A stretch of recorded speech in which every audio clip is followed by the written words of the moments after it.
तो कोई नारी अगर अपना सुहाग उतार कर बैठ जाए, कहीं चूड़ी बदल रही हो, कहीं मंगलसूत्र बदल रही हो, कहीं चोटी कंगा कर रही हो, शाम के समय झाड़ू लगा रही हो, दरवाजे पर बैठ गई, देहली पर बैठ गई, ईख से कंगे से अपने बाल को झाड़ रही हो, बिछुड़ी चूड़ी बदल रही हो शाम के समय पर, तो पार्वती जी कहती हैं क्योंकि काल और महाकाल, शिव पुराण कहती है जहां से महान काल निकलकर पार्वती के साथ जाते हैं उसके पीछे काल चलता हुआ आ जाता।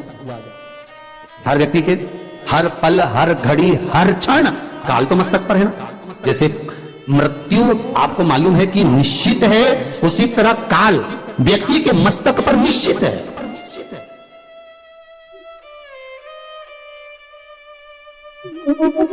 कभी भी किसी के साथ में कोई एकदम अचानक कोई घटना घट जाए और व्यक्ति को चोट भी कम आए, लगी भी कम हो, समझ लेना कोई काल मस्तक पर चल रहा था और वो काल महाकाल ने टाल दिया। हो सकता है कि महाकाल वहां से निकले हो या महाकाली ने कुछ कृपा करी हो, महाकाल बाबा ने कुछ करुणा करी हो, तो वो काल तुम्हारा टल गया, थोड़े पर निकल गया, बाबा ने तुम्हारी रक्षा कर लिया, बचा लिया। विशालतम कोई काल। ठेकेदारी करते हैं ना, जो ठेका भरते हैं कि नहीं मेरा टेंडर आना चाहिए, मेरा ये काम होना चाहिए, मेरी मल्टी बनना चाहिए, या मेरा ये काम के लिए जाऊं, ये काम फतेह होना चाहिए, उसके सबके हाथ पैर जोड़ने से अच्छा एक काम करो, बस 108 सरसों के फूल उठाओ, शंकर जी का उद्धूतेश्वर महादेव का नाम लिखो और छोड़ दो, शिव जी के ऊपर एक एक कर चढ़ा दो, वो ठेका तुम्हें ही मिलेगा, वो काम तुम्हारे पास ही आएगा।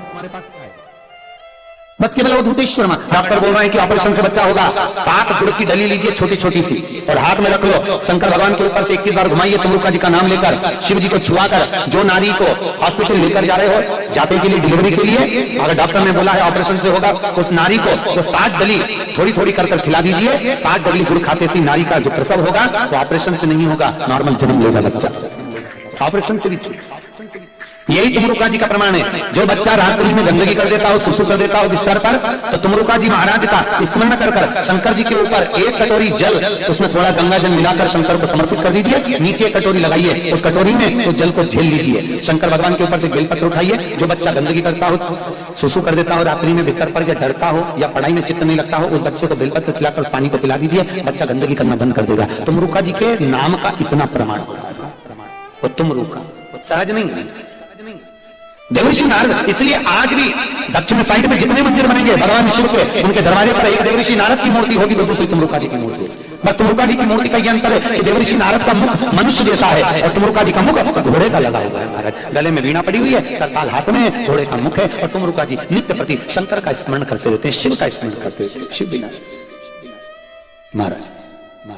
इसलिए शंकर की मूल पूजन में, शिव की आराधना में, अगर कोई शिवरात्रि के दिन मध्य रात्रि में अनुष्ठान करते हैं, शंकर का अभिषेक करवाते हैं, शिव की आराधना करते हैं, उनने पूरी जिंदगी बेलपत्र चढ़ाया, धतूरा चढ़ाया, पूरी जिंदगी जल चढ़ाया, शंकर अगर प्रसन्न नहीं हुए तो उनसे निवेदन है जिंदगी में एक बार शिवरात्रि के अभिषेक में स्वर्ण भस्म, कौन सी भस्म, जब सोना जल जाता है, सोना को जलाना बहुत कठिन काम है, बहुत कठिन, उस पर ताप अधिक देना पड़ता है, तो स्वर्ण भस्म अगर शिव को समर्पित करी जाती है अपनी कामना कर कर, और उसी भस्म को उठाकर अपने मस्तक पर तिलक लगा लिया जाए, और व्यक्ति से अगर पैसे लेना है, किसी व्यक्ति ने पैसे खा लिए नहीं दे रहा, कोई सामान डूब गया नहीं दे रहा, तिलक लगा के उससे बात कर लो, वो रुपए मात्र 3 महीने के अंदर वापिस कर देता है। स्वर्ण भस्म का इतना प्रमाण है शिव को समर्पित। इसलिए शंकर के अभिषेक में स्वर्ण भस्म की प्रधानता कही गई। शिव का जब महाअभिषेक होता है तो उसमें स्वर्ण भस्म चढ़ाई जाती है, उसका पानी चढ़ाया जाता है। यहां तक हमारे यहाँ प्राण प्रतिष्ठा होती है हिंदू धर्म में किसी भी मूर्ति की, तो उसमें स्वर्ण जल से स्नान कराया जाता है।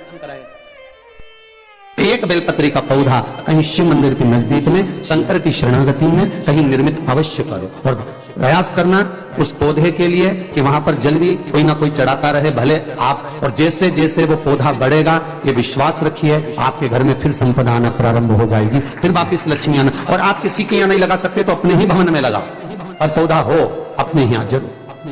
और जो लोग नया पौधा लगाना चाहते हैं उनसे निवेदन है बन सके सेवा करो तो लगाओ, नहीं तो नया नया नियम पालना हम बिल्कुल मना करते हैं कि नए नए नियम से बिल्कुल दूर रहो। कि वो देवता हम भी बद्रीनाथ गए तो बद्रीनाथ जी के लिए, जगन्नाथ जी गए जगन्नाथ जी के लिए, रामेश्वर जी गए तो रामेश्वर जी के लिए, द्वारका गए तो द्वारका जी के लिए, इतना सारा देवी देवता इकट्ठा कर लिया और एक अगरबत्ती लेके सारा देवताओं को घुमा दिया। देवता उन भी सोच रहे कितनी बेवकूफ बना रही है, भगवान भी विचार कर, इतनी सी शक्कर लेकर सुबह सुबह से बैठ गए, गणेश जी को लगा दिया, और ऊपर पिताजी बैठे थे उनको भी दिखा दिया फोटो में। तुम्हारी नहीं कह रहा हूं रे, तुम पितरों से कम हो क्या, आशीर्वाद तो देने बैठे ही हो, पर एक सहज वाली बात है। तो इतनी सी सेक्टर लेकर सबको भोग लगाया और बाद में पितरों को भी लगा दिया, देवताओं को भी लगा दिया, सबको पूछेंगे, सबका इसमें उसमें सुख का भान नहीं है हमारा, उसमें आनंद का भान नहीं है।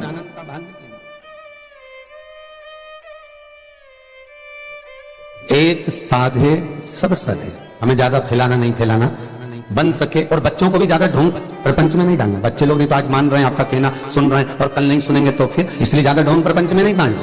बच्चों से भी कहना तुम्हें ना तो ढोंग प्रपंच करना है और ना ढोंग प्रपंच में जाना है। तुम तो इतना इस्तेमाल करो कि एक लोटा पानी भरो और शंकर जी के चढ़ा। आज भी नियम है, केतकी का फूल सारे देवताओं पे चढ़ सकता है पर शंकर पे नहीं चढ़ता। अगर केतकी का फूल शिव को चढ़ जाता है तो 1000 गौ हत्या के बराबर दोष लग जाता है। केतकी के फूल में सुगंध होती है, सारे देवताओं को प्रिय है पर शंकर को अप्रिय, शिव को नहीं चाहिए। जैसे गणेश जी को चढ़ाई गई तुलसी से घर में रखी हुई लक्ष्मी 6 महीने में समाप्त हो जाती है, उसी तरह केतकी के पुष्प को शंकर पर समर्पित कर देने पर व्यक्ति के मस्तक पर पाप की गठरिया बन जाती है।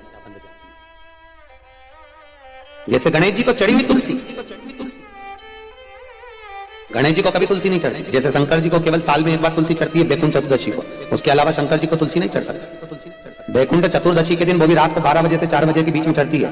हरिहर मिलन होता है, भगवान ठाकुर जी को बेलपत्र और भगवान भोलेनाथ को तुलसी। उस तुलसी और बेलपत्र को सेहत की शीशी में रखा जाता है। जो बच्चा पढ़ने में कमजोर होता है उसको 1 महीने तक चटाया जाता है। फिर माँ बाप को कभी नहीं कहता पड़ता बच्चों से कि पढ़ने बैठ, बच्चा खुद पढ़ने में होशियार हो जाता है। उस तुलसी और बेलपत्र का इतना प्रमाण है। बैकुंठ चतुर्दशी की तुलसी का बड़ा प्रमाण। गणेश जी को तुलसा नहीं चढ़ती। श्री शिवाय नमस्तुभ्यं, श्री शिवाय नमस्तुभ्यं, श्री शिवाय नमस्तुभ्यं। उम्मीद है वीडियो अच्छी लगी होगी तो वीडियो को लाइक करें, वीडियो को शेयर करें और चैनल पर अगर आप नए हैं तो हमारे चैनल को सब्सक्राइब कर बगल में घंटी के बटन को जरूर दबाएं। श्री शिवाय नमस्तुभ्यं। हर हर महादेव।